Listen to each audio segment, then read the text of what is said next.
I exposed my parents' disgusting plan to steal my dying stepmom's money after everything she did for us, and now my family is in ruins, but I don't regret a single thing. My 17F stepmother Jane is a wonderful, wonderful woman. She and my father got married when I was 4, and she's been a rock in my life ever since.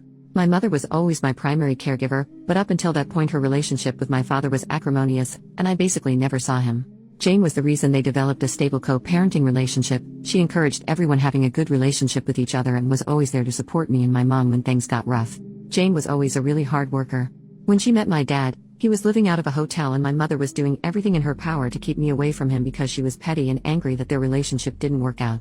Meanwhile, Jane had a great job, a nice house, helped my dad get back on his feet, negotiated a visitation schedule with my mom, who hated her for a long time, and made sure my dad sent us money every week because neither one of them could afford an attorney to negotiate child support payments. Jane had no reason to do any of these things, but as I got older she made it clear that she loved me as much as she loved my half-brothers who were born a few years later. I even have my own room in her house because at the time we lived with my grandparents and various boyfriends of my mom, and Jane felt that I needed a more stable environment than that. She's like the opposite of the evil stepmom. When I was 15, Jane won a big lawsuit against an airline company and got awarded upwards of $1 million. She used the money to build sizable trust funds for me and my brothers so that we would be taken care of later in life. Despite having a lot more money, she still wanted to live a fairly modest life, so she paid off the house she has, and has been living there ever since with my dad. Sure, she bought a new car and they went on a few nice vacations, but she didn't blow all her money on stupid things, which I respected. About a year ago, things started getting really weird. Whenever I saw Jane she seemed to look sicker and sicker, but no one would tell me or my brothers why, even though I know they knew. All we knew is that she was at the hospital a lot. Around the same time, my mom has been coming around my dad a lot more and acting really strange, basically like she was trying to romance him. Whenever Jane was in the hospital my mother would insist on spending the night at their house and playing mom to my brothers, which was so weird to me because she never liked them or Jane. She'd be the perfect little housewife and my mom is not like that at all. It was super fake. Worst of all, my dad started falling for it. I'm not stupid. I'm pretty sure they were sleeping together. I tried to shield my brothers from it, but they're not dumb either. I tried talking to my dad too, but he insisted it wasn't like that. Then a few weeks ago, my mom started talking about all the places she'd like to visit, how she wanted a new car and was looking to invest. Which is weird because my mom has been a bartender her whole life and has lived paycheck to paycheck since before I was born. She was acting like she was about to get a lot of money, which started to make me really suspicious. Between Jane being sick and my mom acting all nouveau riche, I had a lot of questions. Finally I decided to visit Jane in the hospital and ask her about my trust fund. I found out that if anything happened to her, that my dad would inherit all the money including full control of the trust for me and my brothers. She asked me why I was so interested in the trust fund, so I told her what's going on with my parents and how my mom has been acting with my dad. I didn't want to, but after everything she did for me, she deserved the truth. It really hurt me to break her heart like that, especially once I found out that she was basically in hospice at this point because of irreversible kidney failure. She's only got a few more months. We both cried so much. Then, 2 days ago everything came to a head. My mom stormed in furious and started arguing with my dad. Apparently Jane met with her lawyer and changed the trust so that my dad would get nothing and all of the trusts would be controlled by my step-aunt. She demanded to know how Jane found out about their relationship, and I came out and told them that I told Jane everything. I told them that if they wanted to play stupid games they would win stupid prizes, and that I wasn't going to let them screw Jane over after all the help she gave my family when she didn't have to. My mom slapped me and my dad just looked so defeated. Then my mom told my dad that she didn't really love him, that she was just pretending to so he would marry her and she could get all of the money.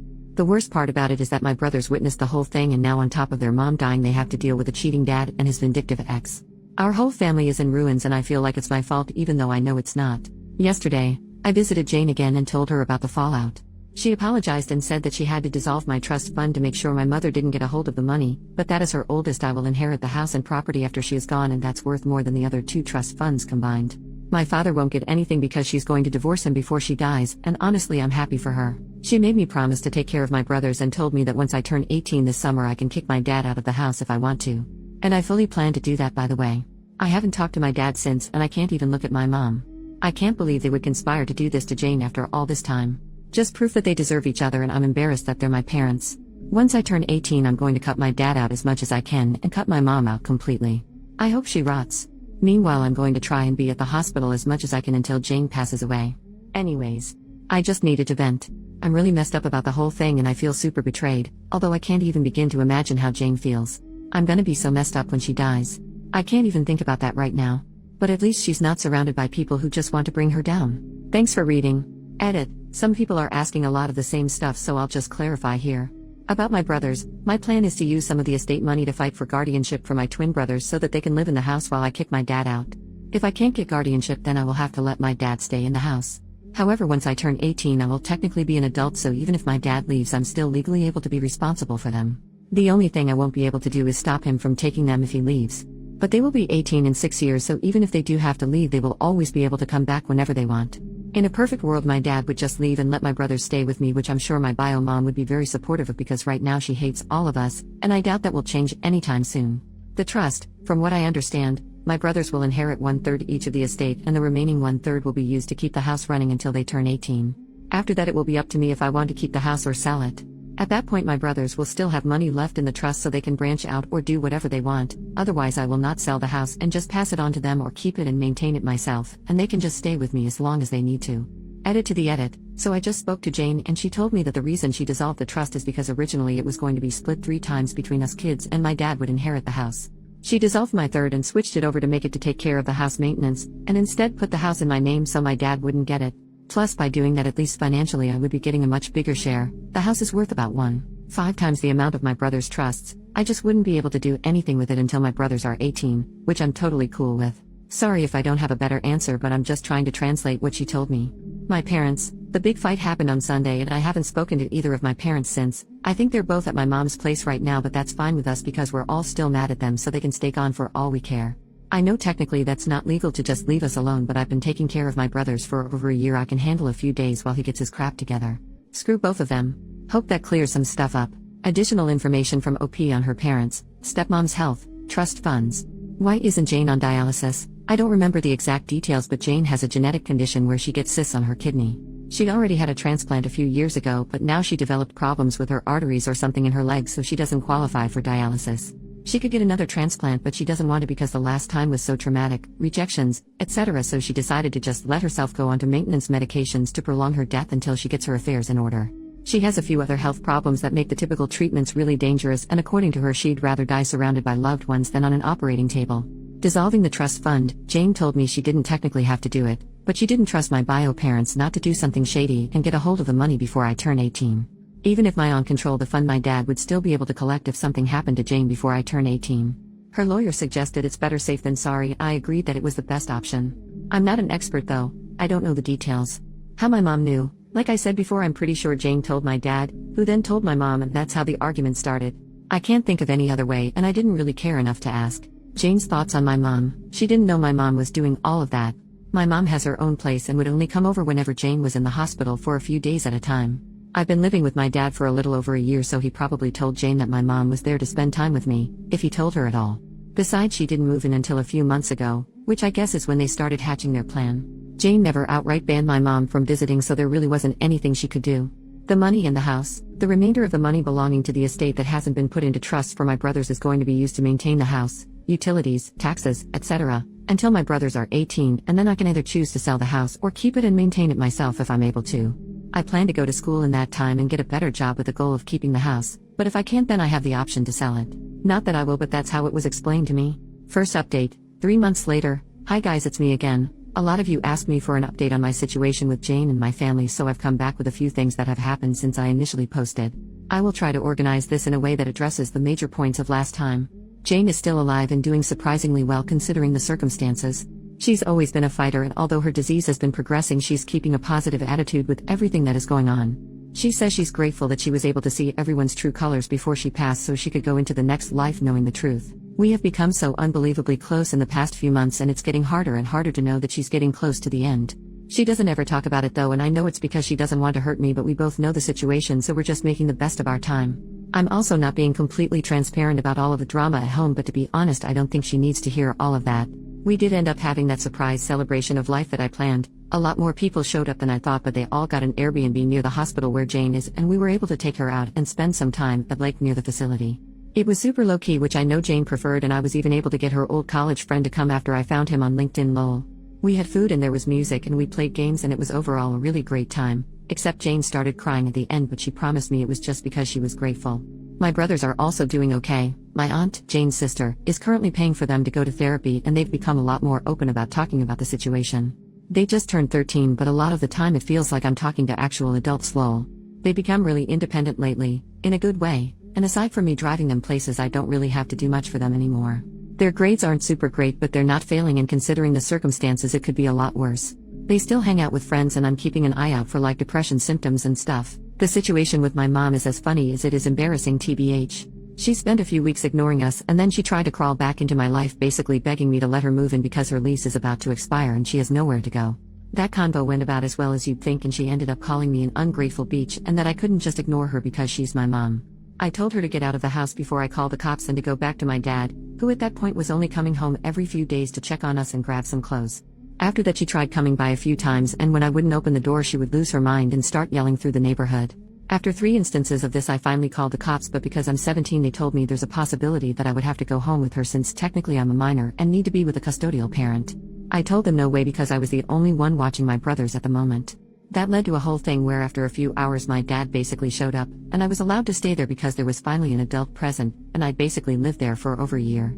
After that, the cops firmly told my mom that if she keeps showing up and causing drama, my neighbors confirmed that she'd been there a few times screaming, that they would arrest her for trespassing since technically it was Jane's house and not hers. She left and hasn't tried coming to the house anymore, but for a while she would call me constantly telling me I owed her, and all kinds of stuff. She's now blocked on everything, and anything she needs to say to me gets filtered through my dad. As for my dad, well, since he's basically required to be here for another 2 months until I turn 18, we've basically just avoided each other.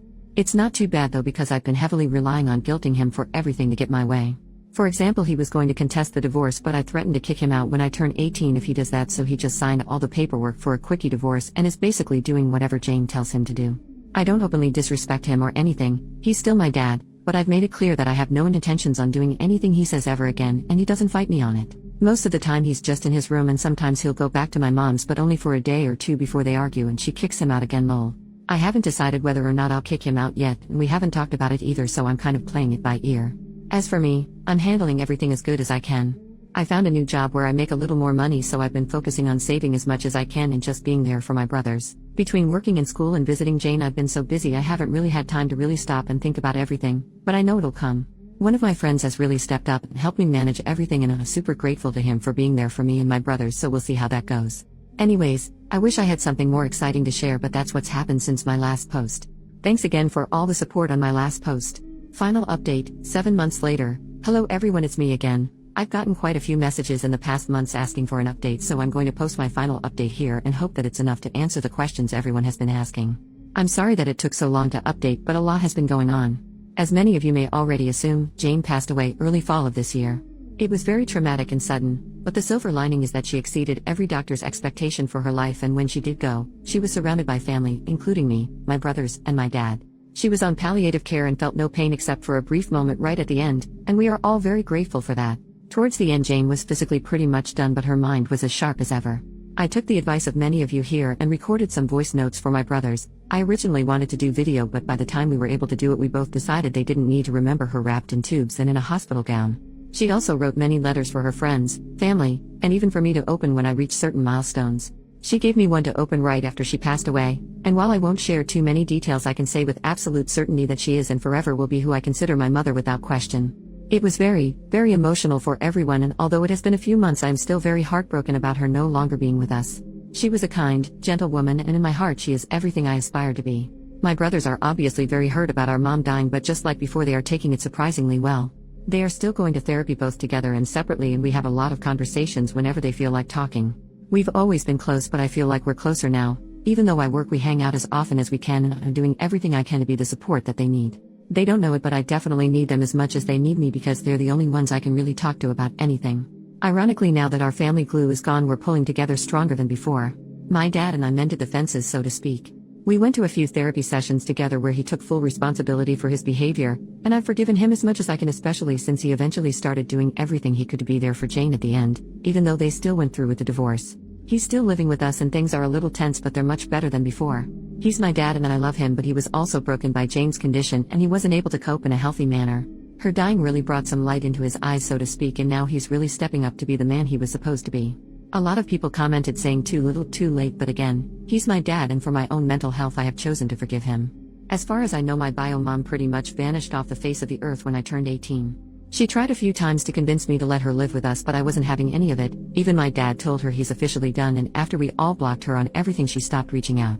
She doesn't have any relatives who talk to her, so I don't have to worry about that, but I did hear from people who follow her on Facebook that she has a new boyfriend that she's living with. I don't want to stalk her or anything, I really don't care. She hasn't come to me with any kind of apology, so to be honest, she can get bent. It's a little hard for me to think that she'd just walk away the second I turned legal just because she didn't get any of Jane's money, but oh well, true colors and all that. Guess 18 years was too long to pretend to care. I'm just so angry with her, I don't want anything to do with her anymore. Maybe that will change one day, but I'm not holding my breath. As for me, I'm doing pretty okay. I decided to take a year before I start college to handle all of this bull crap, and I'm still at my same job, so I'm saving up money wherever I can. My friends have all been great supporters, and I'm so grateful for everyone, especially you Reddit folks, who have been checking in on me and making sure I'm okay. I'm taking things one day at a time, and that's been working great to keep me focused. My goal is to go to college next year and study journalism, but I'm playing it by ear. I can always go back to school, but right now my family needs me, and if that takes longer than a year, then so be it. Thank you everyone, this will be my last update, and I very much appreciate all the love and support you've shown our family. Jane, I know, was very grateful for all of you too, and all I can say is hold your loved ones tight and be careful of anyone who seems too good to be true. Much love and blessings to you all.